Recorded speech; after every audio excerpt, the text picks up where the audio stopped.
এই যে মনে করেন এইটা এদিক দিয়ে যদি থাকে এভাবে ধরে তাইলেই তো গ্লাসটা পুড়বে, মানে কাফ এটা। এটা যদি এমনে থাকে, কথা বুঝছেন নি আপনি? এটা যদি এমনে থাকে তাহলে এখন যদি এক সাগর পানি দেয়, বলো বাপ, এটা পুড়বে কোনোদিন? পুরো আটলান্টিক সাগরটা যদি এটা ঢাইলা দেওয়া হবে কিছু? এ আল্লাহর নবী খোদার কসম বলছে, কিছু মানুষের অন্তর আল্লাহ পাক নাফরমানির কারণে এমন উল্টাইয়া দেয়, এই অন্তরে আর কোনোদিন আল্লাহর কথা এক জাররা ঢোকে না। ঢুকবো কোনখানে? এটা তো কি হয়ে গেছে, না না না, উল্টায় গেছে, উল্টায় গেছে, উল্টায়। এই জন্য হাদিস আছে, নবীজি 5 ওয়াক্ত নামাজের পরে একটা দোয়া করতেন, ইয়া মুকাল্লিবাল কুলুব সাব্বিত কলবি আলা দীনি। অর্থ কি? হে দিল পরিবর্তনকারী, হে অন্তরের উলট পালটকারী, আপনি আমার অন্তরটা আপনার দ্বীনের উপরে মজবুত রাখে। রাগ হইও না বাপ, ছেলেরা বাপ, তোমাদের জন্য দয়া করে বললাম, হয়তো এমন কোনোদিন মিলবে না বন্ধু যে তোমারে আখেরাত মনে করাই দিছে। সমবয়সী বন্ধু কোনোদিন বছরের পর বছর তোমার অসভ্যতা চরিত্রহীনতা দেখে কোনোদিন একটাবারও বলল না, কিরে দোস্ত আমরা না মুসলমান, মুসলমান এমন হয় কেমনে?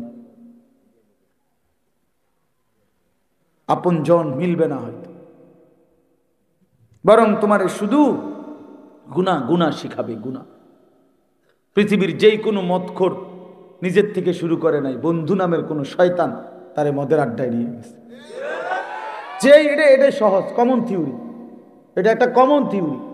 পৃথিবীর যেই কোনো জুয়াখোর, জুয়ারি নিজের থেকে জুয়া শুরু করে নাই, বন্ধু নামের কোনো শয়তান, পরিচিত নামের কোনো দুষ্ট তারে জুয়ার আড্ডায় নিয়ে গেছে।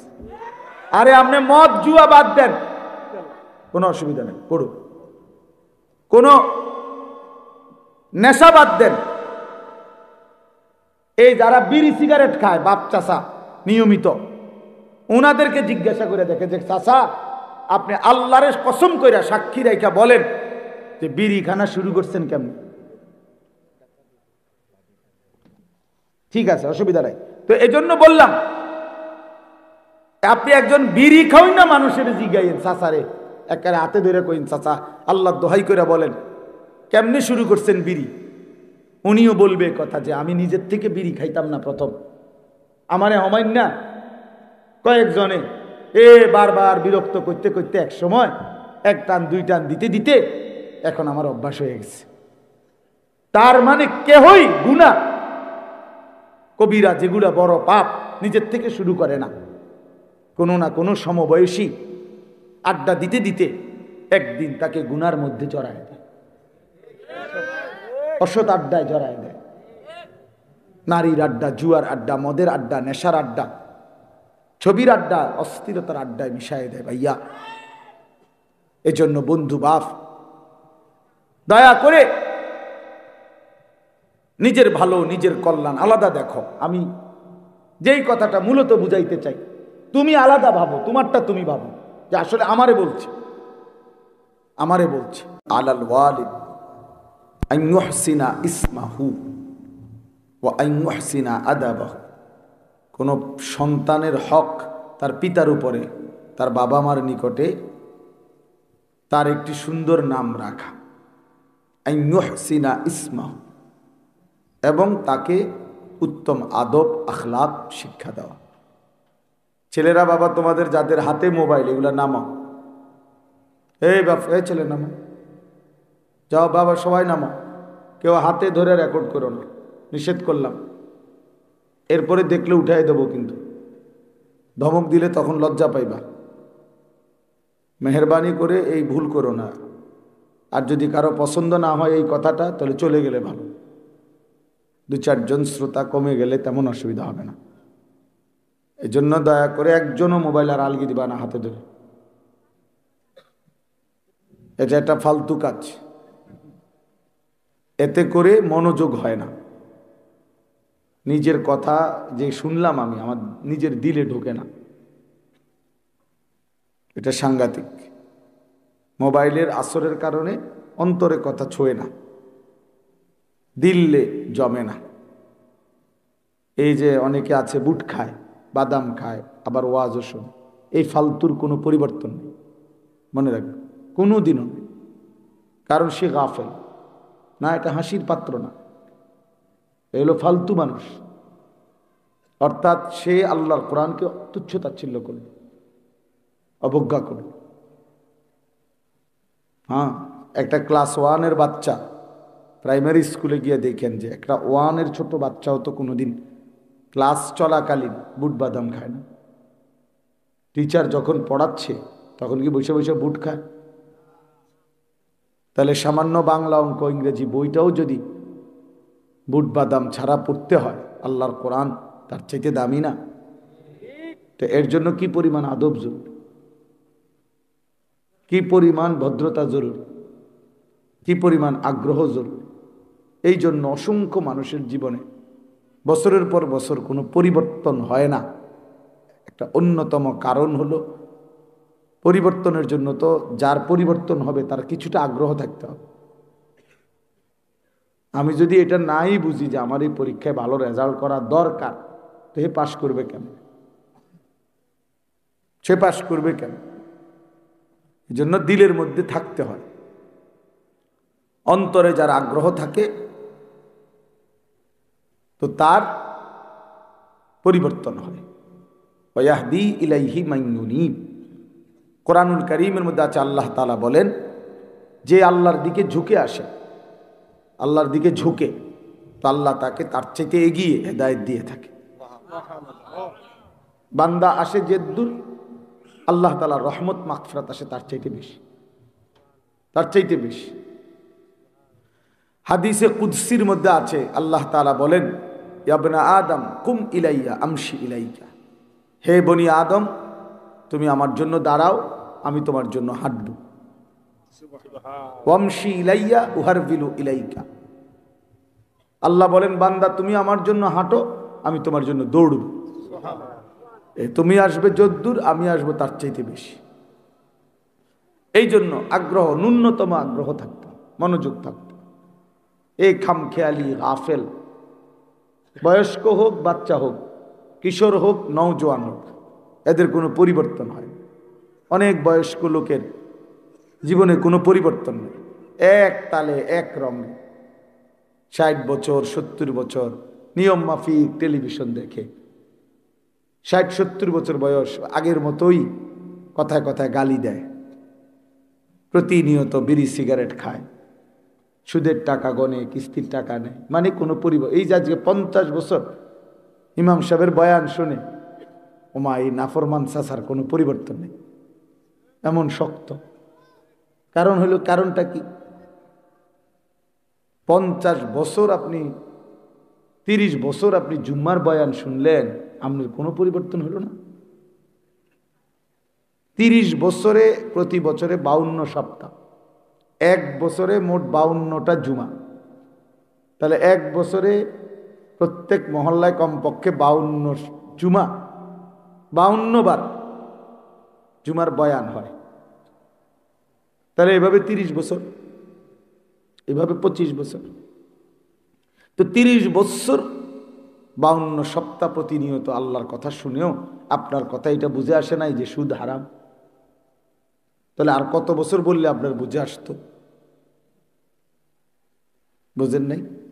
30 বছরও চাচার বুঝে আসে নাই যে বিড়ি সিগারেট খাওয়া না যায়। আরো কত বছর শুনলে এবারটা বুঝতো? বলেন, বিবেক কি বলে, ইনসাফ কি বলে? 60 বছর বয়সও এখনো ওনার বুঝে আসে নাই যে গালিগালাজ করা হারাম, টেলিভিশনে নাচ গান দেখা হারাম। তো এই চাচা বুঝবে কখন? কত বছর পরে? 600 বছর পরে? তো 22 বড়ি। তাইলে বলেন, জিজ্ঞাসা করে দেখেন যে আপনার বয়স চাচা 60, এখনো আপনি বিড়ি সিগারেট খান, তাহলে আপনি কি নিয়ত করছেন যে আরো কত বছর পরে ছাড়বেন? এখনো আপনি কথায় কথায় গালি দেন, তো কি সিদ্ধান্ত নিছেন যে আপনি আরো কত বছর পরে এই মন্দ অভ্যাসটা ছেড়ে দিবেন? এখনো আপনি টেলিভিশনে, চা দোকানে নাচ গান দেখেন, তা আপনি আরো কত বছর পরে এই মন্দ অভ্যাস ছেড়ে দিবেন? জিজ্ঞাসা করেন। বলেন যে চাচা খোলামেলা কথাটা পরিষ্কার করেন যে আসলে কি উদ্দেশ্য। আপনি কি মরবেন না? কারো মৃত্যু দেখেন নাই? কারো লাশ, কারো জানাজা পড়েন নাই? আপনার চোখের সামনে কেউ মরে নাই? তো যে দুনিয়া আপনার আত্মীয় স্বজনের কতজনকেই থাকতে দিল না, তো আপনারে থাকতে দিবে কেমন? যে দুনিয়া আমার বাপকে থাকতে দেয় নাই, দাদাকে থাকতে দেয় নাই, যেই দুনিয়া আমার চাচাকে জ্যাঠাকে থাকতে দেয় নাই, সে আমার থাকতে দিবে কিভাবে? বলেন, ইনসাফের কথা বলেন। এই জন্য বাপ ছেলেরা বাবা এটাও বোঝা যে আত্ম উপলব্ধি, নিজের বিবেকের মধ্যে কথা থাকা যা আসলে আমার জন্যই আখেরাত দরকার। কবর আমার, হাসর আমার, মিজান আমার, ফুলসেরাত আমার, কোরআন আমার জন্য, হাদিস আমার জন্য, নবীজি সাল্লাল্লাহু আলাইহি সাল্লাম আমার জন্য আসছেন, তিনি আমার ভালোর জন্য কাঁদছেন, তিনি আমার জন্য কাঁদছেন আমার নবী। এই কথাগুলো নিজের জন্য আলাদা বুঝা, এগুলো আমার জন্য অনেক বড় নিয়ামত, অনেক বড় সৌভাগ্য ওই মানুষটার যে বুঝছে ইসলাম আমার জন্য, কোরআন আমার জন্য, নবীজির হাদিস আমার জন্য, যে বুঝছে আমার কবর, আমার হাসর, আমার মিজান। কবর তো আসলে আমারই, আমারই খবর। আমরা কিতাবে পড়ছি এক বুজুর্গ আর তার খাদেম রাস্তার পাশে দাঁড়ানো, তো এই সময় সামনে দিয়ে জানাজা মানে লাশ নিয়ে খাটে করে যাচ্ছে। তো ওই খাদেম বলতেছে, আহারে না জানি কার লাশ। তো আল্লাহওয়ালা ওই বুজুর্গ বলতেছে, শোনো, হয় আমার লাশ নয় তোমার লাশ। অর্থাৎ এই লাশ দেখে আমার মৃত্যুর কথাও স্মরণ করো, তোমার মৃত্যুর কথাও স্মরণ, যে এই একই পরিণতি তোমারও আমার। এই জন্য উনি বললেন আর কি, যে হয় আমার লাশ এটা, নয়তো কার লাশ? তোমার লাশ। একই পরিণতি, একই পরিণতি। এই জন্য বাপ এটা বললাম। ওই বাবা কথা বলো না, বাচ্চারা। এই জন্য বাবা এটা জরুরি। তোমরা ছেলেদেরকেও বলি, বাবা 16 বৎসরেই তুমি একবারে বাদ পড়ে গেলা, 14 বছর বয়সে, 18 বছর বয়সে ইসলাম থেকে বাদ পড়ে গেলা, কোরআন থেকে বাদ পড়ে গেলা, তো বাকিটা হায়াত কেমনে পার করবা বাপ? মাত্র 16 বছর 18 বছর বয়সেই এক ওয়াক্ত নামাজ পড়তে মন চায় না, প্রিয় বন্ধু, তাইলে সামনের জীবন কেমনে পার? বাকি লম্বা হায়াত কেমনে পার হইব বাপ? আমার বয়স এখন 44, তাহলে 16 বছর যে ছেলেটা, সে তো একবারে ফুটফুটে, সুস্থ সবল, শরীর স্বাস্থ্য সব ভালো। এমন সুন্দর ছেলেটাই যদি এক ওয়াক্ত নামাজ পড়ে, না পড়ে কোনো দিন, 365 দিনে এক বছর কোনো দিন ফজরের নামাজ পড়ে না, এই জানোয়ারের ভবিষ্যৎ কি? এই জানোয়ারের ভবিষ্যৎ কি? এই জানোয়ার কোথায় গিয়ে থামবে? এই হাইওয়ান কোথায় গিয়ে থামবে? বলেন ইনসাফ, ইনসাফের সাথে বলেন, এই মুসলমানের বাচ্চা থামবে কোথায়? এই হাইওয়ান, এই চতুষ্পদ জন্তু থামবে কোথায়? বলে হুজুর এটা কি বলে? হ্যাঁ, কোরআন শরীফে শুনবেন। কোরআন শরীফের সূরা আরাফের মধ্যে আছে, আল্লাহ তাআলা বলছেন, ফাতবাআহু শাইতান, শয়তান যার পিছে লাগছে, আখলাদা ইলাল আরদ, জমিনটাকেই, পৃথিবীটাকেই যে নিজের স্থায়ী মনে করছে, ওয়াত্তাবা হাওয়াহু। ছেলেরা শোনো বাপ, নবীজি বলছেন, আল্লাহ বলছেন, এবং মনের ইচ্ছা মতো যে চলে, ওয়াত্তাবা হাওয়াহু, তার মনের ইচ্ছাকেই যে কি করে? অনুসরণ করে। তিনটা কথা, এক, শয়তানের অনুসরণ করে, শয়তান তার পিছে লাগছে। দুই, এই পৃথিবীটাকেই নিজের ঠিকানা মনে করে, আর মনের ইচ্ছা মতো চলে। আল্লাহ কোরআনে বলেন, কোরআন শরীফের আয়াত, ফামাসালুহু কামাসালিল কালব, আল্লাহ বলেন এর উদাহরণ হলো কুত্তার মতো, কুত্তার মতো, কুত্তার মতো, কুত্তার মতো। এটা কুত্তার মতো, এটা কুত্তা, এটা কুত্তা, এটা কুত্তার মতো। সরাসরি কোরআনের আয়াত। কালবর্ত কি আলিয়ার কুত্তার মতো। এবার আইডেন্টিফাই করো, তোমার পরিচয় তুমি মিলাও দোস্ত। আজকের সারাদিন যারা এক ওয়াক্ত নামাজ পড়ো নাই, তুমি জানোয়ার পরিচয় ঠিক করো। তুমি হাইওয়ান পরিচয় ঠিক করো। হিসাব মিলাও, জিন্দিগি মিলায় দাও। চলো তর্ক করি তোমার সাথে, তুমি মানুষ হয়েছো কেমনে বুঝায় দাও। বুঝা, পেশাব পায়খানা করছে এই কারণে তো জানোয়ার পেশাব পায়খানা করে না। ভাত খাইছো দেখে তো জানোয়ার খাবার খায় না। ঘুমাইছো দেখে তো জানোয়ার কি ঘুমায় না। যৌন চাহিদা পূরণ করছো এই জন্য তো জানোয়ারের কি যৌন চাহিদা পূরণ হয় না? কুকুরের বাচ্চা হয় না তো কেমনে হয়? কুকুরের যদি যৌন চাহিদা পূরণ না হয় তো বাচ্চা হয় কেমনে? তফাৎ কি বলো ভাব। এই জন্য আল্লাহ বলছেন সেজদাবিহীন মানুষ হয় না, গোলামিবিহীন মানুষ হয় না, সৃষ্টিকর্তার পরিচয় ছাড়া মানুষ হয় না। যার কপালে বন্দিগি নাই, সেজদা নাই, সে মানুষ নয়। ইনহুম ইল্লা কাল আনআম, আল্লাহ বলছে তার পরিচয় আর কিছুই নয়, শুধুই চতুষ্পদ জানোয়ার, চতুষ্পদ জন্তু। এটাও কোরআন শরীফের আয়াত। বালহুম আযাল্লু সাবিলা, বরং তার চাইতে নিকৃষ্ট পথ হারা এক কুত্তা লাঠি উঠাইলে বুঝে তারে মারবে, এই জন্য কুত্তা দৌড় মারে। কিন্তু এই কুত্তা এটাও বোঝে না যে একটা সেজদা না দেওয়ার কারণে তার জাহান্নামের আগুনে জ্বলতে হবে। এই জানোয়ার এটাও বোঝে না। ওই জানোয়ার তো লাঠি দেখে বুঝছে, ওই কুত্তা তো লাঠি দেখে বুঝছে যে আমার মারবো, এলে দৌড় দিচ্ছে কুত্তা, নিজের বাঁচাইতে চাইছে। কথা বোঝেন নাই? এই জানোয়ার এটাও বোঝে নাই। সে মানুষ হলো কিভাবে বাপ বলো? সমবয়সী একজন আরেকজনকে ধাক্কা দিও না, আলাদা শোনো। সাফ বললাম বাবা, আমি অনুরোধ করলাম সাবধান। মনে রাখো এই সমবয়সী হাসি দিয়ে তোমারে দুর্বল করে ফেলবে।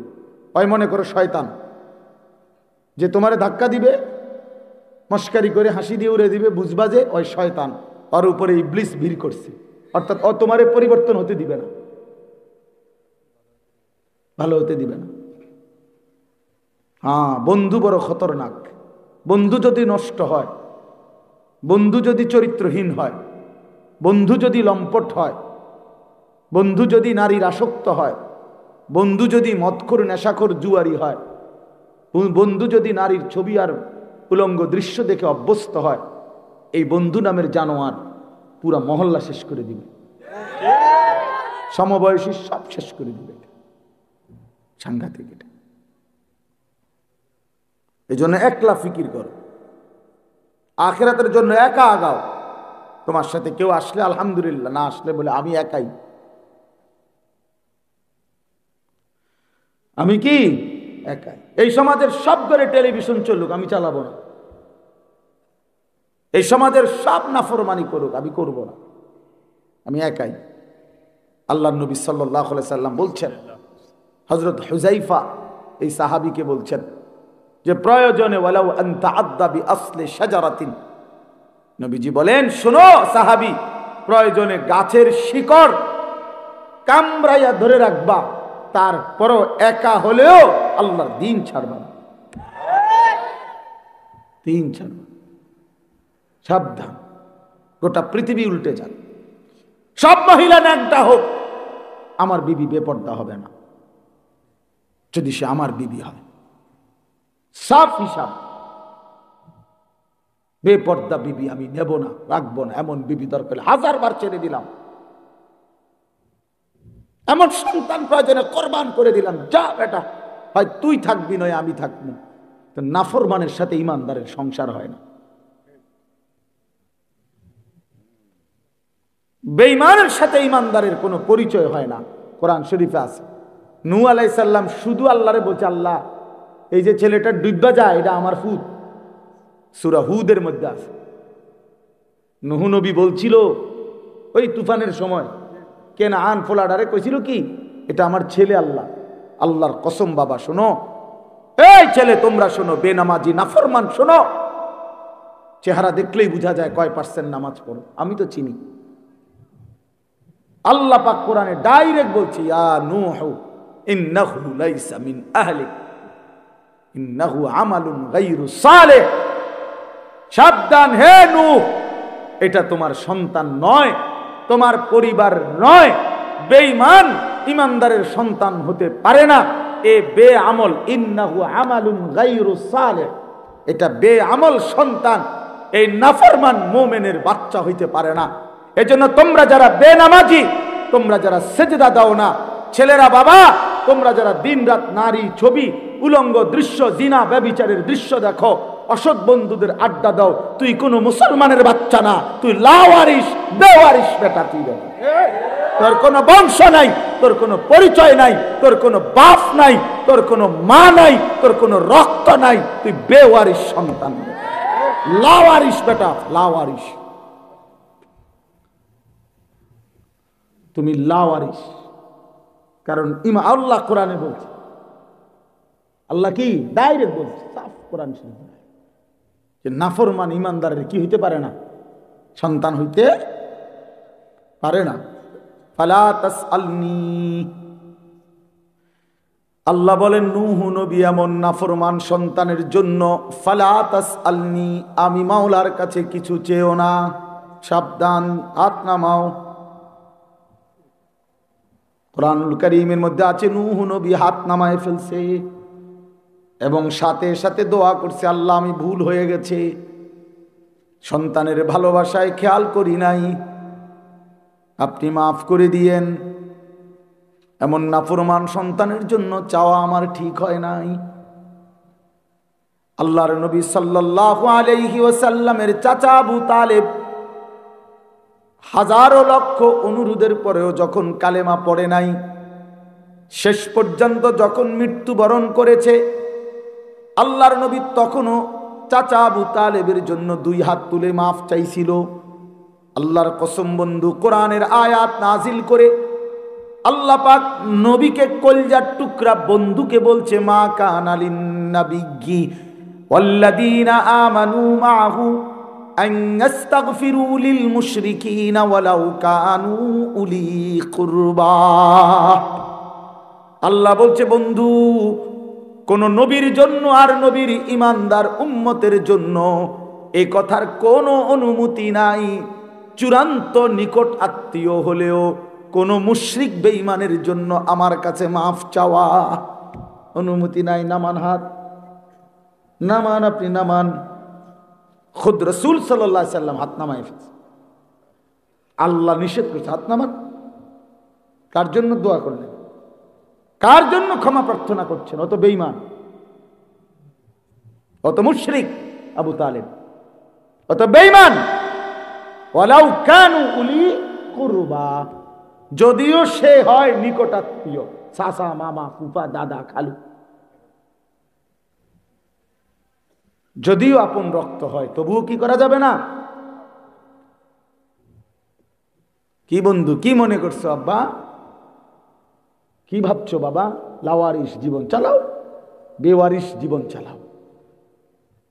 তুমি নিজেকে আলাদা করে দাও যে আমার কোনো বাপ নাই, আমার কোনো মা নাই, আমার কোনো ধর্ম নাই, আমার কোনো আল্লাহ নাই, আমার কোনো রসুল নাই, আমার কোনো বানানেওয়ালা নাই, আমার উপরে কেউ কোনো কর্তৃত্ব করবে এমন কেউ নাই, আমি কারো বিধান মানি না, আমি কারো দিন মানি না, আমি কারো শরীয়ত মানি না, আমি কারো হুকুম মানি না, আমি এক যাযাবর, আমি এক জানোয়ার, আমি এক রাস্তার কুকুর, যেখানে মন চায় খায়, যেখানে মন চায় পেশাব করে, যেখানে মন চায় ঘুমায়, যেখানে মন চায় হায়। যুবক, যারে দেখতে মন চায় তারই দেখো, নারী ছবি, উলঙ্গ দৃশ্য, জিনা ব্যভিচার।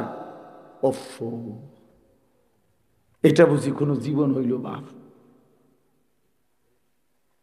এটা বুঝি কোনো হায়াত হইল বাপ? মুসলমানের বাচ্চা বুঝি এত পাগল হয়, এত ছাগল হয়? মুসলমানের ঘরে জন্ম নিয়া ইনসাফ করে বলো, একটা ছেলে বাবা 2 বছর এক পবিত্র মা তোমারে বুকের দুধ খাওয়াইছে, মায়ের প্রতি ফোঁটা দুধের হক। এক মা তোমারে 2 বছর দুধ খাওয়াইছিল, এই উদ্দেশ্যেই কি মা দুধ খাওয়াইছিল যে তুমি 16 বছর বয়সে সারা দিন উলঙ্গ ছবি আর নারী দেখবা, নর্তকী দেখবা, মোবাইল দেখবা? এজন্যই খাওয়াইছিল মা দুধ? মায়ের 9 মাসের গর্ভে ধারণের হক এটাই? একটা সেজদা না দেওয়া? মা এই জন্যই গর্ভে লালন করছিলেন, ধারণ করছিলেন। হামালাতহু উম্মুহু ওয়াহানান আলা ওয়াহনিন। আল্লাহ বলছে এক একটা মা কষ্টের পর কষ্টের জীবন বাজি রেখে এক সন্তানকে প্রসব করে নেয়, সন্তানকে প্রসব করে।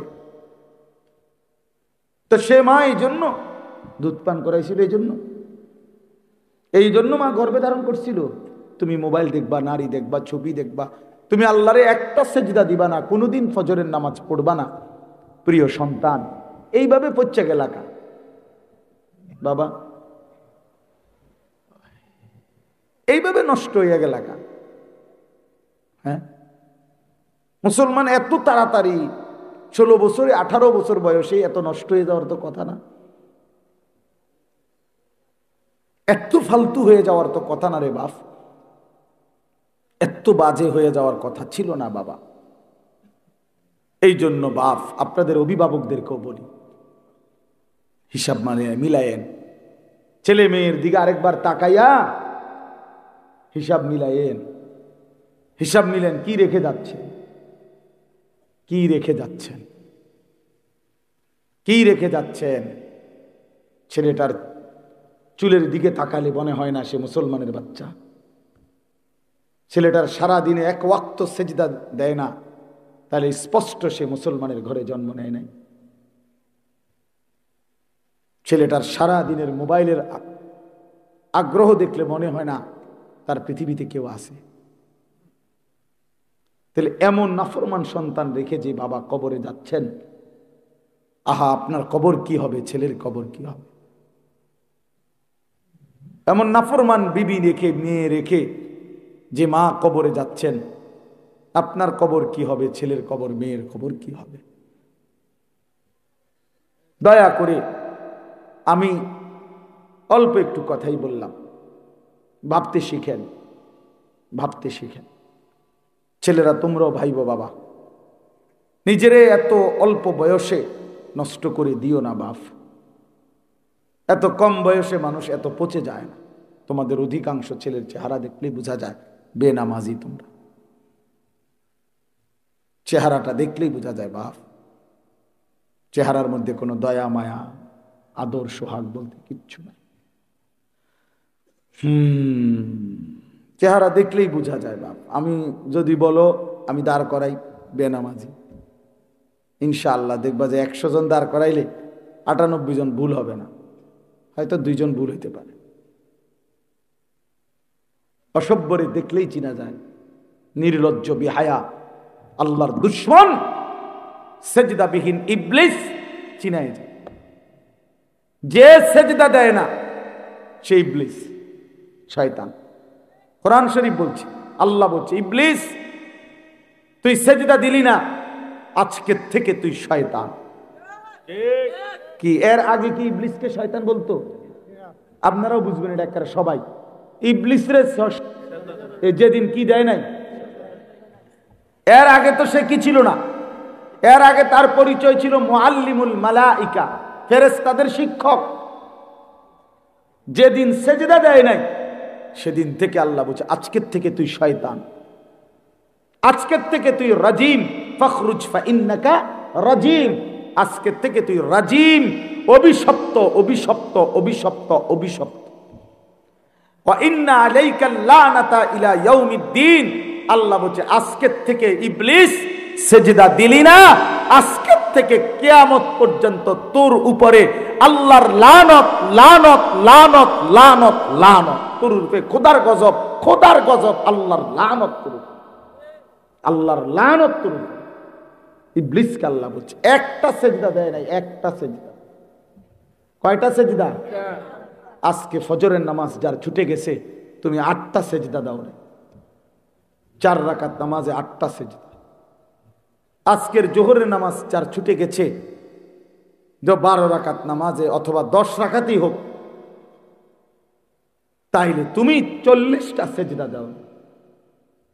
আজকের আসরের নামাজ ছুটে গেছে যার, কমপক্ষে 4 রাকাত ফরজের 8টা সেজদা তুমি দাও নাই। আজকের মাগরিবের নামাজ ছুটে গেছে যার, 5 রাকাত 3 2 5-এ 10টা সেজদা তোমার ছুটে গেছে। আজকের এশার নামাজ যারা পড়ো নাই, তো কমপক্ষে 9 রাকাত নামাজে 18টা সেজদা ছুটে গেছে। তাহলে প্রিয় ভাই আমার, একদিনে কতটা সেজদা ছুটে গেছে? তো একটি সেজদার কারণে যদি আল্লাহ কোরআনে বলছে ওয়া ইন্না আলাইকাল লা'নাতা ইলা ইয়াউমিদ্দিন, তোমার উপরে কিয়ামত পর্যন্ত আমি আল্লাহর লানত, তাহলে আজকের এতগুলো সেজদা ছুটে গেলে তোমার উপরে কি পরিমাণ লানত বলো বাবা। শেষ পর্যন্ত দুনিয়া কি ভোগ করছো? সংসারের মা বাবা সামান্য যে একটু তরি তরকারি রান্ধে, এই ছাড়া আহামরি দুনিয়া কি খাইছো বাপ? যতগুলো নারী দেখলা, ছবি দেখলা, উলঙ্গ দৃশ্য দেখলা বাবা, জিনা ব্যভিচারের দৃশ্য দেখলা, শেষ পর্যন্ত অর্জন কি?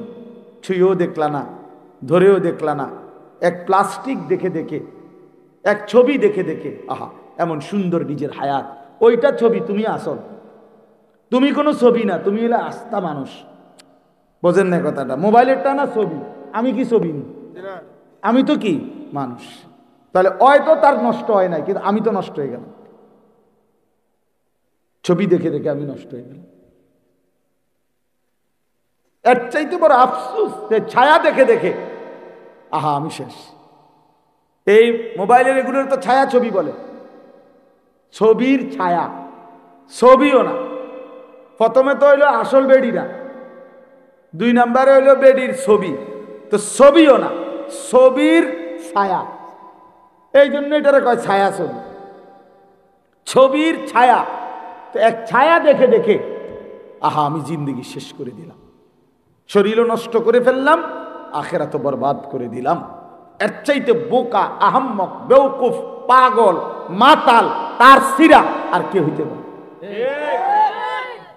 এর চাইতে মাতাল আর কি বলো বাপ? একটা ছেলে বুঝছো, একজন, কোনো অসুবিধা নেই।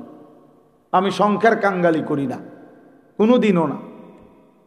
ছোট বড় কোনো মাহফিল হিসাব করি না, সুযোগ মিললেই হয়েছে। ডেট দিতে আমার কষ্ট হয়, অনেক চাপাচাপি, এই এর দূরে, কিন্তু আমি ছোট বড় কোনো পরোয়া করি না, আল্লাহর জন্যই বলতে চেষ্টা করি। এই জন্য বন্ধু আমার, প্রিয় ভাই আমার, আমার ছেলেরা, আমার বাবারা হিসাব মিলাইয়েন, কি রেখে যাচ্ছে। খাট পালং সোফার হিসাব দিয়েন না, আধুনিকতার প্রযুক্তির হিসাব দিয়েন না, হিসাব দিবেন স্ত্রী সন্তানের ঈমানের, হিসাব করেন স্ত্রী সন্তানের নামাজের, হিসাব করেন স্ত্রী সন্তানের আখিরাতের। আমার আব্বা যেদিন ইন্তেকাল করে, আমাদের ঘরে শোয়া অবস্থায় আমার আব্বা মারা গেছে 2015 সালে। আমরা 5 ভাই 3 বোন এবং আমাদের বাচ্চা কাচ্চা সবাই মিলে 25 জন আল্লাহর কোরআন বাবার চারদিকে পড়তেছিলাম। আব্বা তখন নিঃশ্বাস টানতেছে, শেষ অবস্থা আমরা বুঝতেছিলাম যে আব্বা আর বেশিক্ষণ থাকবে না। তো 25 জন ছেলে মেয়ে নাতি নাতনি একসাথে আব্বার আমরা আল্লাহর কোরআন পড়া অবস্থায় চারদিকে আমার আব্বা ইন্তেকাল করছে। মা রে আমি জড়ায় ধরে বলছিলাম, মা কাঁদেন না। আমার আব্বার একটু পরে মুনকার নাকির ফেরেশতা যখন কবরে প্রশ্ন করবে, মান রব্বুকা আলী আশরাফ, তোমার রব কে? তো আমার আব্বা বলবে, ও 3.5 হাত মাটির উপরে 25 জন বংশধর যার কোরআন পড়া রেখে আসছি, ফেরেশতা সেই আমার রব। আমি রব চিনব না কেন ফেরেশতা? রব চিনব না কেন? রব চিনেছি বলেই তো সন্তানকে দ্বীন শিখাইছি, রব চিনেছি বলেই তো রবের কোরআন শিখাইছি, রব চিনেছি বলেই তো বংশের 25 জন। শোনো নাই, দেখো নাই তোমরা? ফেরেশতাকে বলবে, দেখো নাই, যাও দেখে আসো। এই জন্য হিসাব মিলা। হযরত ইয়াকুব আলাইহিস সালাম, কোরআন শরীফে আছে, বাবাদেরকে বলি, কোরআন শরীফ আছে ইয়াকুব নবী, ওনার 12 জন সন্তান, আপনারা জানেন। ওই যে 10 ভাই কুয়াত ফেলাই দিছে, যে 10 ভাই মিল্লা, এরা 10 জন। আর ইউসুফ আর বিনিয়ামিন এরা কয়জন? তো কয়জন হইল? এই 12 জন সন্তান ছিল।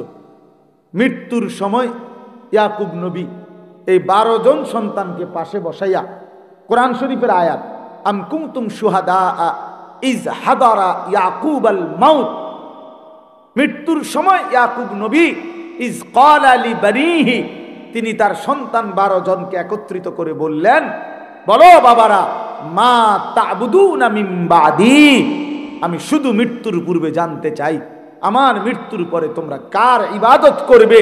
বাবারা শুধু এই কথাটা বলো। ক্বালু না'বুদু ইলাহাকা ওয়া ইলাহা আবাইকা, 12 জন ছেলে বলল, আব্বা আপনি ঘাবড়াবেন না, আপনার মৃত্যুর পরেও আমরা আপনার যিনি রব এবং আপনার পূর্বপুরুষ ইব্রাহিম নবী ইসমাইল নবীর যিনি রব, আমরা তার গোলামি করে যাব। ইয়াকুব আলাইহিস সালাম বলছেন, খালাস, আমার আর কোনো পেরেশানি নাই, আমি গেলাম, আমার সন্তানকে ঈমানের উপরে রেখে গেলাম, আল্লাহর ইবাদতের উপরে। কি আপনারা বাপ বলেন, বলেন, এই যে ছেলে পেলেদের চুল এগুলো দেখেন, এগুলো যাদের সন্তান, এই জঙ্গলি, এগুলো কার সন্তান বলেন? এই যে জঙ্গল, এগুলো জঙ্গলি, এই জঙ্গলি এগুলো তার বাপ কোথায়? এই বাপ কি কোনোদিন জিজ্ঞাসা করলো না যে, বাপ তুই মুসলমান না আমি মুসলমান, তুই কেমনে আমারে ভুলে গেলি, আমি কেমনে তোরে ভুলে গেলাম, তোমার মাথার এই চুল তুমি বাবা কার থেকে নিছ? তুমি মুসলমানের ঘরে বড় হইয়া, ফ্যামিলির সবাই মুসলমান হয়ে, তুমি যে বাবা কোনোদিন ফজরের নামাজ পড়ো না, এ কেমন মুসলমান তুমি বাবা? আমার ঘরেই ঘুমাও, এই রুমে ঘুমাও, আমি এই রুমে ঘুমাই, অথচ এই রুমে ঘুমাইয়া মুসলমানের মা বাপ জীবিত থাইকা সন্তান এক ওয়াক্ত নামাজ পড়ে না। মা বাবা এত বড় পাষাণ কেমনে হয়? আল্লাহর কসম আমি বুঝি না, আমি বহুত চিন্তা করছি এটা। ওই মা বাবার কলজাটা আমার দেখতে মন চায়, মাঝে মাঝে মন চায় যে আলটা করাই, যে এটা কেমন বা জালেম মা বাপ, যার চোখের সামনে তার ছেলে মেয়ে স্ত্রী সন্তান জাহান্নামী হয়ে যাচ্ছে, এই বেচারার কোনো আফসোস নাই, চোখের পানি নাই। ওই এই দুশ্মন বেনামাজি তো আল্লাহর দুশ্মন, রসুলের দুশ্মন, কোরআনের দুশ্মন, আল্লাহর দুশ্মন। এই দুশ্মনের লাইগা এ বেড়া বিল্ডিং করে, জমি কিনে, বাজারে ভিট লয়, এইটার লাইগা সুদে টিয়া লইয়া হেতেরে বিদেশ পাঠায়, ডাকাইতে একটা সেজদা দেয় না, তার চোখের সামনে দেখছে, তার লাইগা 8 লাখ টাকা লইছে। হায় রে বাপ, তুমি কি বুঝলা ফুতে কি কার লাগা লইল এই ফোলাগার? আপনি একটাবার দেখেন না, আপনি যে 8 লাখ টাকা সুদে নিলেন, কিস্তিতে নিলেন, কার লাগা নিলেন? এটাও হারাম। আর এইটা এক ওয়াক্ত নামাজ পড়ে না বাপমার চোখের সামনে, তো বাপমার চোখের আড়ালে গেলে এই নাফরমান সেজদা দিবে কেমনে? আপনজনের সামনে, গ্রামে মহল্লার মানুষের সামনে যার লজ্জা নাই, অপরিচিত মানুষের সামনে সে কারে লজ্জা করবে? কথা বুঝেন নাই? এখানে তো তার আপনজনেরা, তার চাচা, জেঠা, মামা, ফুফা, খালু, মা, খালা, দাদি, বাপ, চাচা, একটা মানুষের সে পাত্তা দেয় না, এগুলো কাউরে সে শরমায় না। এত বড় বেশরম, এই চোখের আড়ালে গেলে কেমনে নামাজ পড়বে? বলেন না, বলেন বাবা, বলেন। অনুরোধ করছি এই জন্য, দয়া করে আল্লাহ নবীর এই হাদিস আবার আসেন। নবীজি বলছেন, বাবার কাছে সন্তানের চাওয়া 2 জিনিস, এক হলো আইয়ুহসিনা ইসমাহু ওয়া আইয়ুহসিনা আদাবাহু। 1 নাম্বার হলো একটি সুন্দর নাম রাখা, এটা সন্তানের পাওনা বাপমার কাছে। আরেকটা হলো, ওই দেখেন, দেখছেন, মানে উনি হিসাব হইলো চুরি করে হইলো উনি মোবাইলে উঠাইব। হ্যাঁ, ওই বেড়া বেড়া আমদের কইছি না, ওই চাদুরারে। মানে হের কথা হইলো, হুজুর তোমার, তুমি না, আরো তোমার বাপেও যদি কয়, আমি জীবনে কারো কথা শুনছি না, আজকে কিতাম হইতাম। কথা বুঝেন নাই? আমি সিদ্ধান্তই নিছি আমি শুনবো না, আরো হুজুরে যদি শিক্ষারেও কয় আমি শুনবো না। ঠিক আছে বাপ, হ্যাঁ, অনেকের ভাইয়া রাগ হইও না, আমি শক্ত মানুষ, হাদিসে স্পষ্ট আছে। প্রিয় ভাই শোনো, আল্লাহ নবী সাল্লাল্লাহু আলাইহি ওয়াসাল্লাম বলেন, কোন মানুষের দিল খোদার কসম কাল কুজে মিরবাদান। নবীজি বলছে কিছু কিছু মানুষের অন্তর থাকে সম্পূর্ণ, এই যে মনে করেন এইটা এদিক দিয়ে যদি থাকে এভাবে ধরে তাইলেই তো গ্লাসটা পুরবে, মানে কাফ। এটা যদি এমনে থাকে, কথা বুঝছেন নি আপনি? এটা যদি এমনে থাকে তাহলে এখন যদি এক সাগর পানি দেয়, বলো বাপ, এটা পূর্বে কোনোদিন? পুরো আটলান্টিক সাগরটা যদি এটা ঢাইলা দেওয়া হবে কিছু? এ আল্লাহর নবী খোদার কসম বলছে কিছু মানুষের অন্তর আল্লাহ পাক নাফরমানির কারণে এমন উল্টাইয়া দেয়, এই অন্তরে আর কোনোদিন আল্লাহর কথা এক জাররা ঢোকে না। ঢুকবো কোন হানে? এটা তো কি হয়ে গেছে? না না না, উল্টায় গেছে, উল্টায় গেছে, উল্টায়। এই জন্য হাদিস আছে নবীজি 5 ওয়াক্ত নামাজের পরে একটা দোয়া করতেন, ইয়া মুকাল্লিবাল কুলুব সাব্বিত কলবি আলা দীনি। অর্থ কি? হে দিল পরিবর্তনকারী, হে অন্তরের উলট পালটকারী, আপনি আমার অন্তরটা আপনার দ্বীনের উপরে মজবুত রাখে।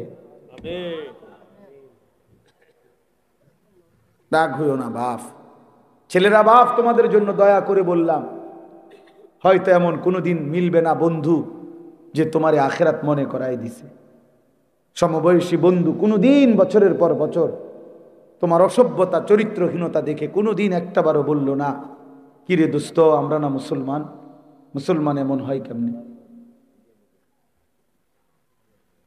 আপন জন মিলবে না হয়তো, বরং তোমার শুধু গুনাহ গুনাহ শিখাবে, গুনাহ।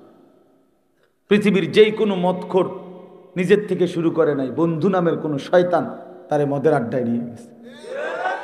যে এটা সহজ কমন থিওরি, এটা একটা কমন থিওরি। পৃথিবীর যেই কোনো জুয়াখোর, জুয়ারি নিজের থেকে জুয়া শুরু করে নাই, বন্ধু নামের কোনো শয়তান, পরিচিত নামের কোনো দুষ্ট তারে জুয়ার আড্ডায় নিয়ে গেছে। আরে আপনি মদ জুয়া বাদ দেন, কোনো অসুবিধা নেই, পড়ো, কোনো নেশা বাদ দেন।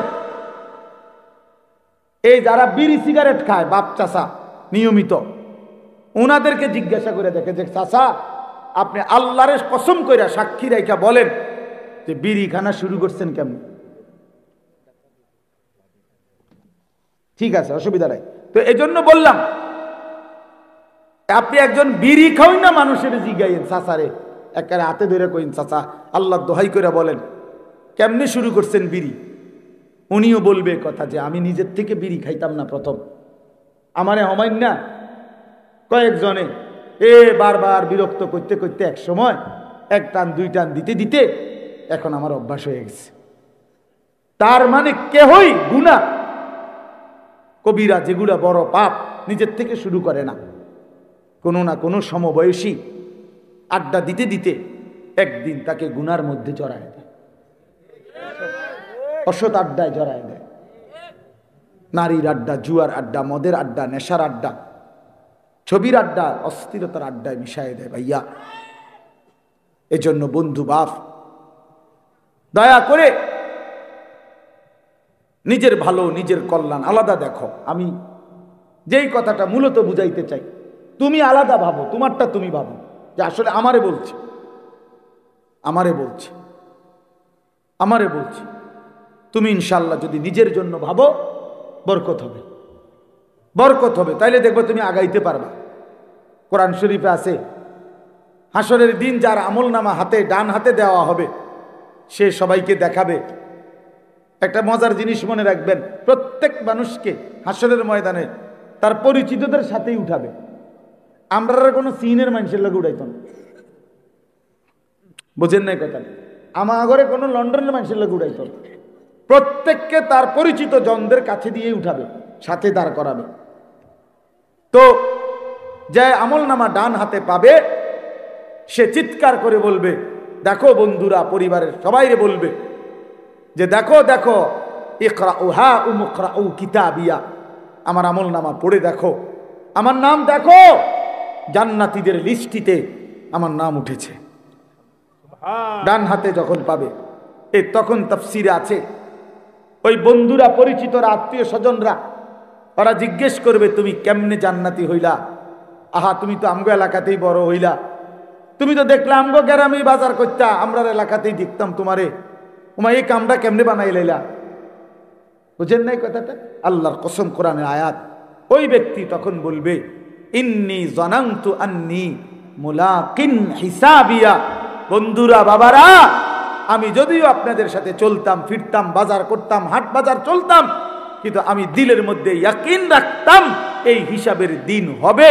এই জন্য আমি বাজারও করছি, নামাজও করছি, ব্যবসাও করেছি, হালালও খেয়েছি, সংসারও করেছি, আল্লাহকেও খেয়াল রাখছি, নামাজ বন্দিগি আল্লাহর হক আদায় করছি।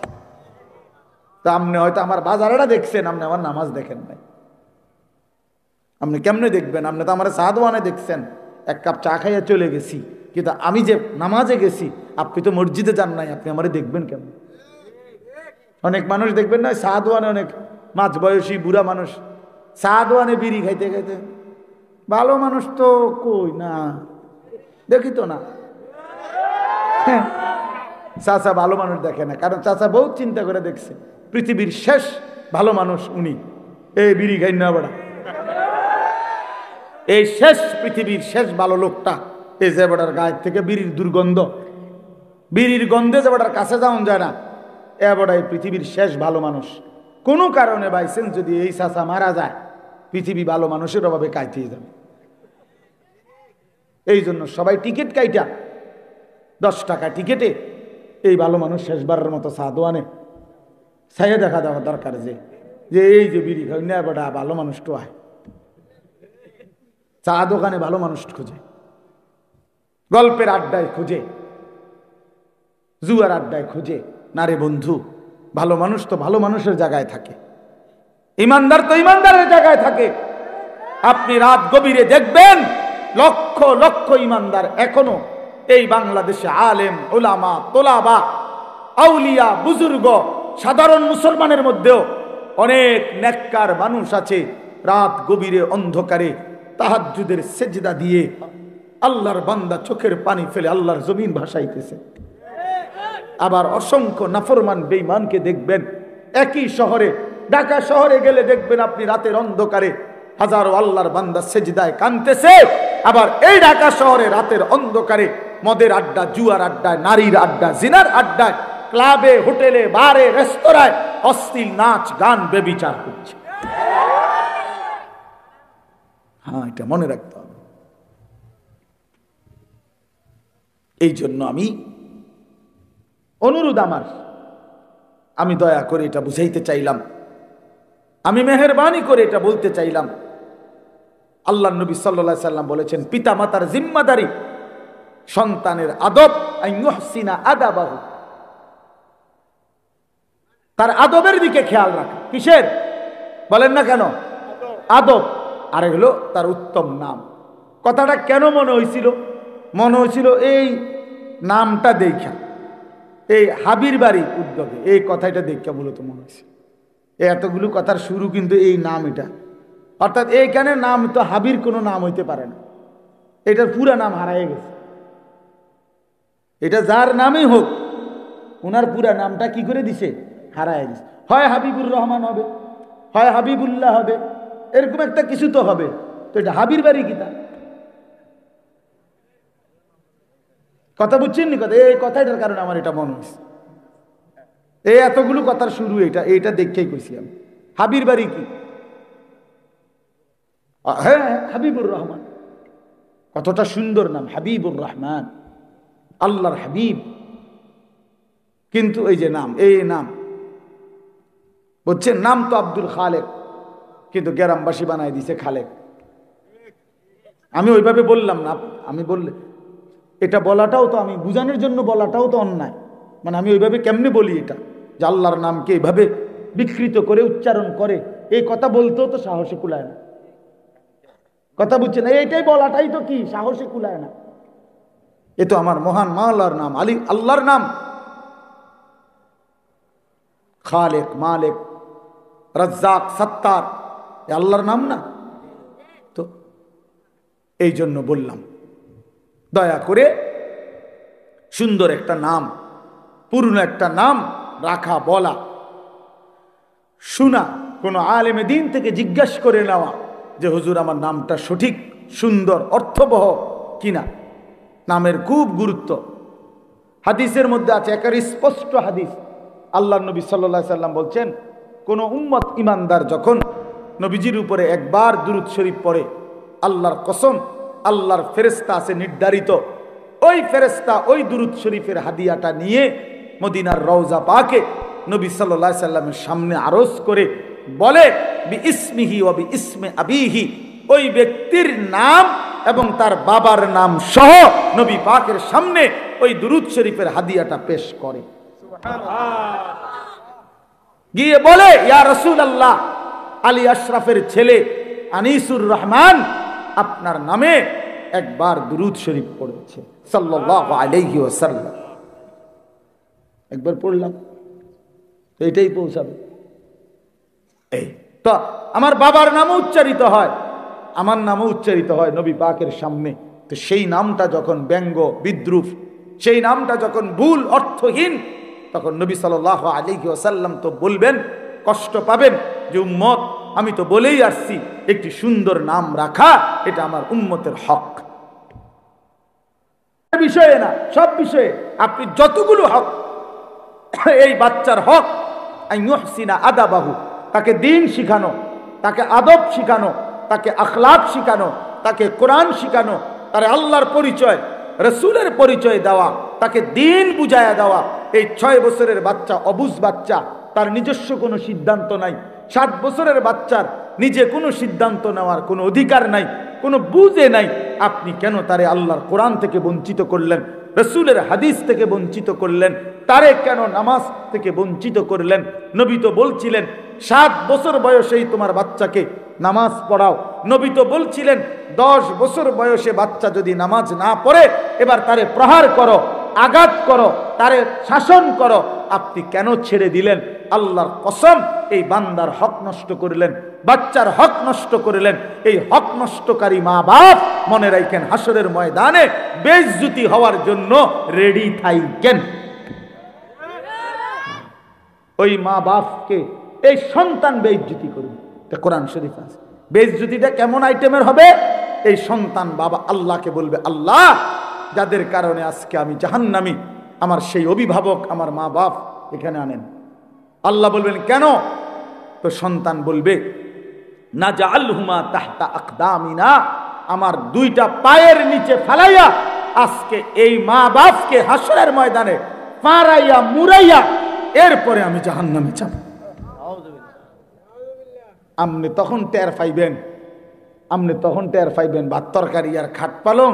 আপনি তখন শিক্ষারে কইবেন, পুত, আরে সোফারে কাল লাগে রে বানাইলাম, আরে সোফারে, আরে আলমারি রে, আরে বিল্ডিং রে, পুত তুই তো হুটতে আসিলি, আমি নিজে মেস্তরি ইট গাইতে গেছে, আমি নিজে ফানি দিছি রে ফুত, 7টা ডালাই দিবার পরে 15টা দিন টানা আমি ফানি দিছি ফুত।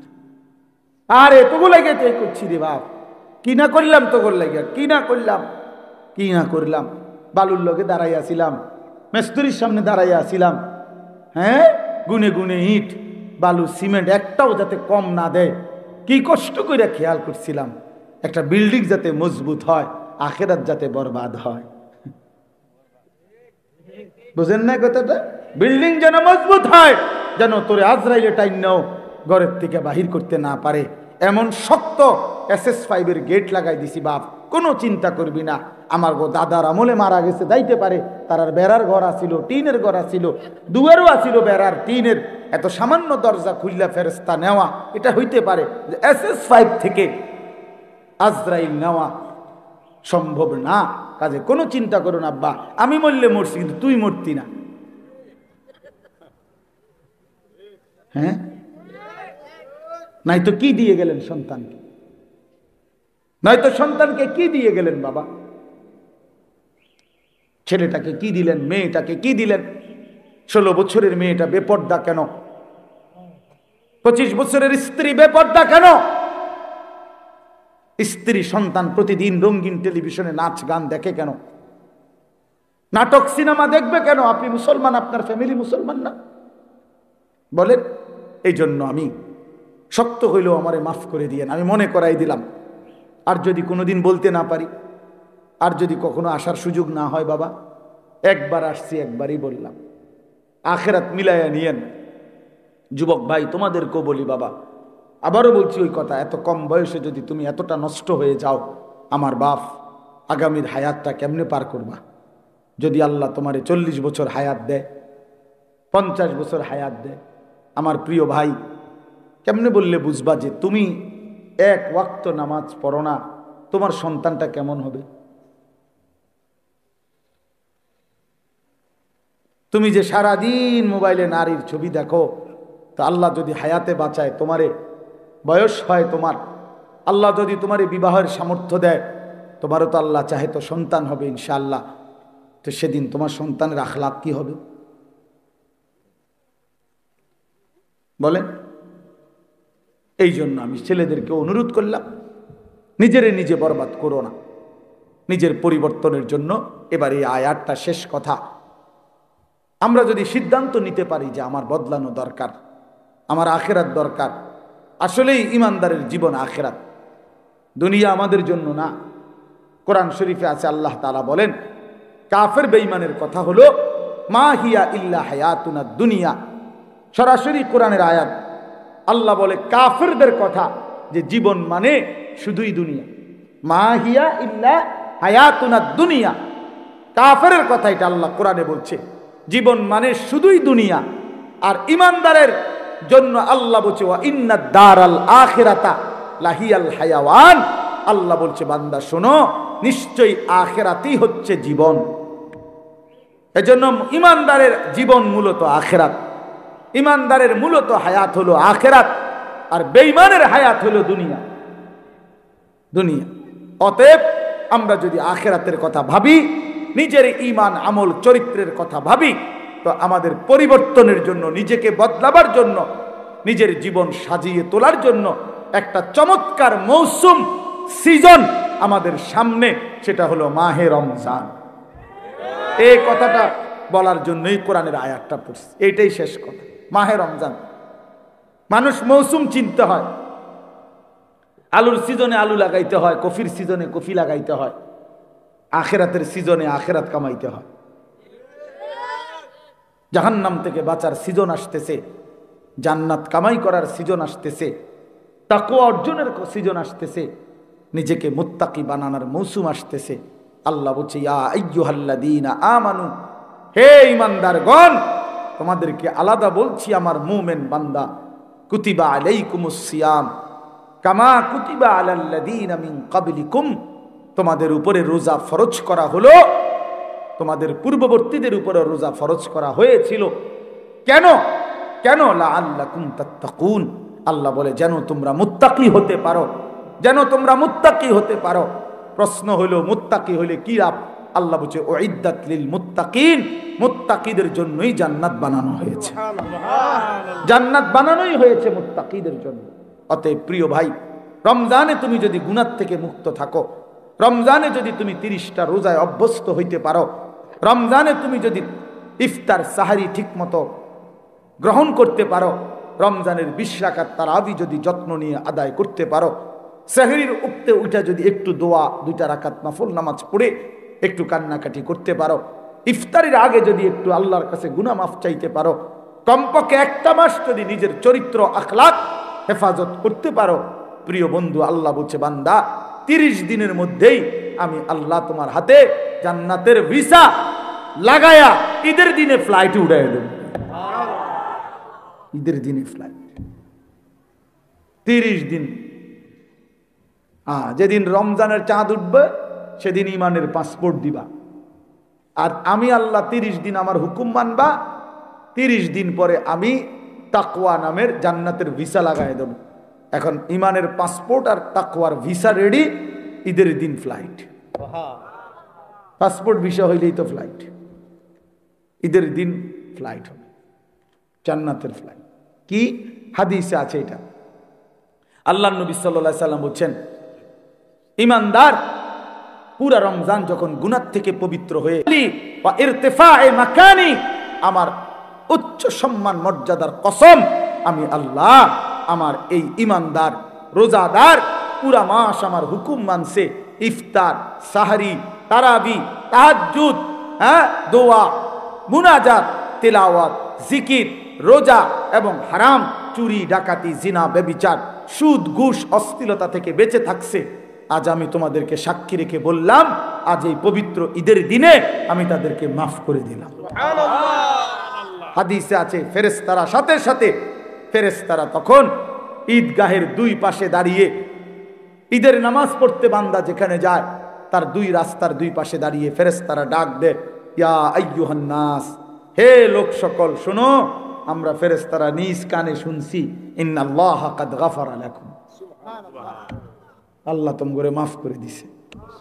ফারজিউ রাশিদিনা ইলা রিহালিকুম, তোমরা এখন খুশি খুশি সন্তুষ্ট চিত্তে তোমাদের ঘরে ফিরে যাও, জান্নাতের বুঝ হয়ে গেছে।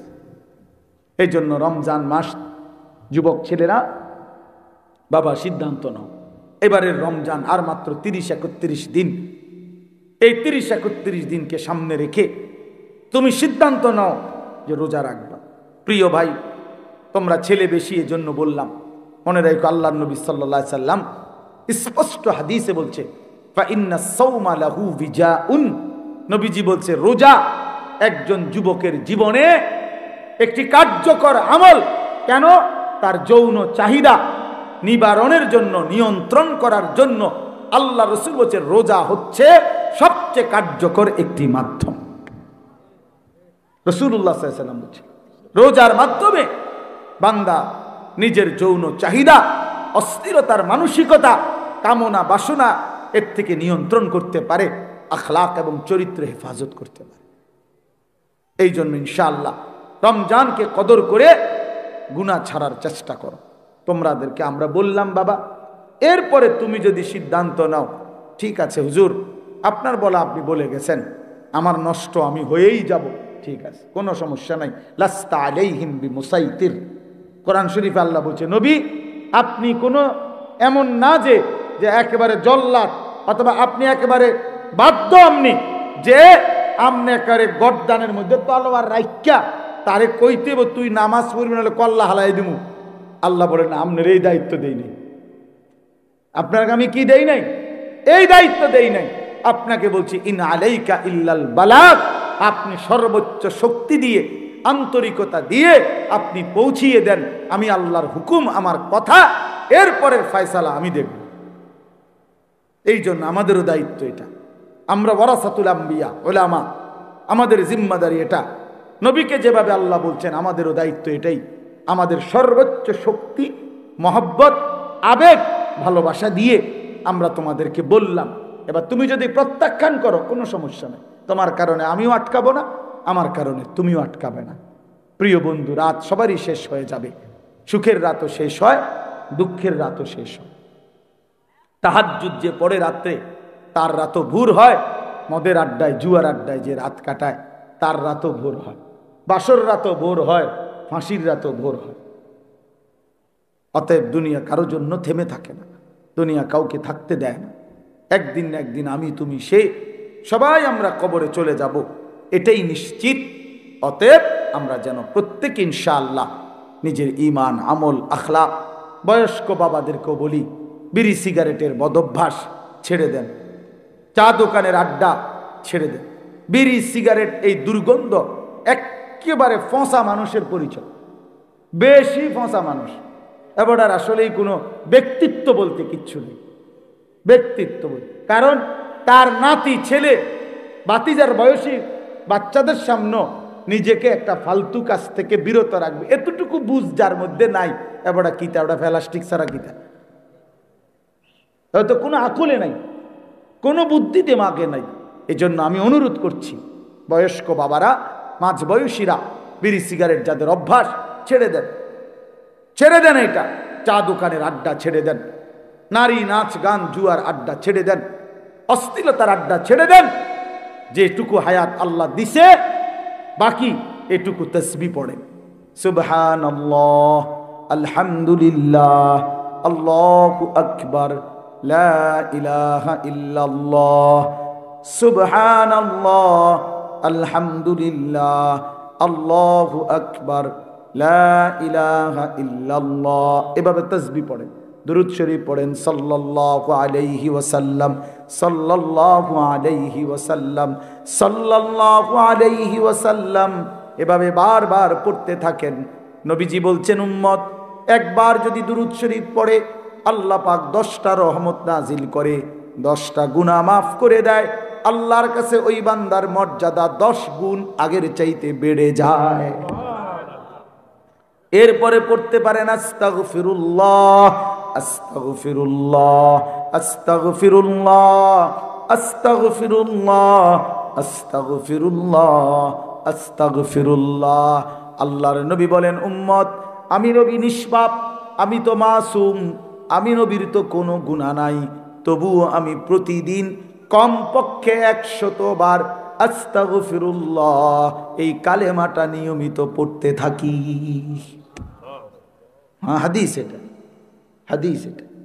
তাইলে সুবহানাল্লাহ বলেন, আলহামদুলিল্লাহ, আল্লাহু আকবার, লা ইলাহা ইল্লাল্লাহ, সাল্লাল্লাহু আলাইহি ওয়াসাল্লাম, আস্তাগফিরুল্লাহ ওয়া আতুবু ইলাইহি। বলেন এই তাসবিহ, এই 6টা তাসবিহ খুব দামি, পড়েন সারাদিন, পড়বেন। একবার পড়লেই নেকি, নেকি। নবীজি বলছে একবার সুবহানাল্লাহ পড়লে উহুদ পাহাড়ের চাইতে ভারী নেকি। একবার সুবহানাল্লাহ পড়লে জান্নাতে একটা খেজুর গাছ রোপণ করা হয়। এরম আলহামদুলিল্লাহ, আল্লাহু আকবার, লা ইলাহা ইল্লাল্লাহ। আল্লাহ আমাকেই তৌফিক দান করেন, আমাদের সকলকেই তৌফিক দান করেন। আজকের এই মাহফিল আল্লাহ তাআলা কবুল করে নেন। কবরবাসীদের জন্য দোয়া চাইছেন, হ্যাঁ, কবরবাসীদের জন্য দোয়া যেমন দরকার, জীবিতদের হেদায়েত তার চাইতে বেশি দরকার। কবরবাসী তো তার কপাল নিয়ে গেছে, গাই যাই হইছে হইছে, ওটা মরে গেছে। কিন্তু আমাদের তো এখনো সুযোগ আছে, সুযোগ আছে না? আমরা যেটুকু বেঁচে আছি এটুকু তো তওবা করা যায়, ফিরে আসা যায়। অতএব আমরা যেহেতু চোখের সামনে দেখতেছি কবরবাসী আর আমল করতে পারবে না, অতএব আমিও যেদিন কবরবাসী হব সেদিন আমিও আর কোনো আমল করতে, আজকে সুযোগ আছে, এখন সুযোগ আছে। এজন্য আমরা ইনশাআল্লাহ 5 ওয়াক্ত নামাজ পড়ব। ছেলেরা, বাবারা, পর্দার আড়ালের মা বোনরা, সবাইকে বললাম, মা বোনদের জন্য বিশেষ কথা হলো, মা বোন কেউ যদি শুনে থাকেন, আপনাদের কাছে বলি, যে নারীর পর্দা নাই, যে নারীর ইজ্জতের কদর নাই, যে নারীর সতীত্বের কদর নাই, যে মেয়ে পর্দা করে না, আল্লাহর কসম বাস্তব কথা হলো, বেহায়া নারী, বেপর্দা নারী, এটা কোনো নারীও না, নারীর জাতও না, এটা কোনো বেডিও না, বেডির জাতও না, এটা প্লাস্টিক, এটা প্লাস্টিক অথবা বালতি অথবা লোডা অথবা বদনা, এমন কিছু হইতে না। আর যদি বলে না এটাও না, তো ডাক্তার দেখাইলে বেডি, ডাক্তারের পরীক্ষা জিরা আইয়ে রিপোর্ট নেই, আর কি তা। এজন্য নারী তাকেই বলে যে পর্দানশীল। হ্যাঁ, আল্লাহ রাসূল সাল্লাল্লাহু আলাইহি ওয়াসাল্লাম বলছে, আল মারআতু আওরাতুন, নারী বলে যে নিজেকে পর্দায় রাখে, আড়ালে রাখে, লুকিয়ে রাখে। যার সত্তার ভিতরে, মানে যার অস্তিত্বের ভিতরে, যার রক্তের ভিতরে, যার চামড়ার ভিতরে, যার রক্ত কণিকার ভিতরে পর্দা, হায়া, লজ্জা, নিজেকে লুকিয়ে রাখা, আড়ালে রাখার মানসিকতা মৃত্যু পর্যন্ত বহাল থাকে, তাকেই কেবল নারী বলে। নারীর রক্তে আল্লাহ তাআলা হায়া দিয়েছে, নারীর রক্তে, রক্তে হায়া এটা নাই, ছুটে গেছে যে নারী, ওইটা কোনো আর নারী, ওইটা আর নারী থাকে না, ওইটার মেয়ে থাকে না।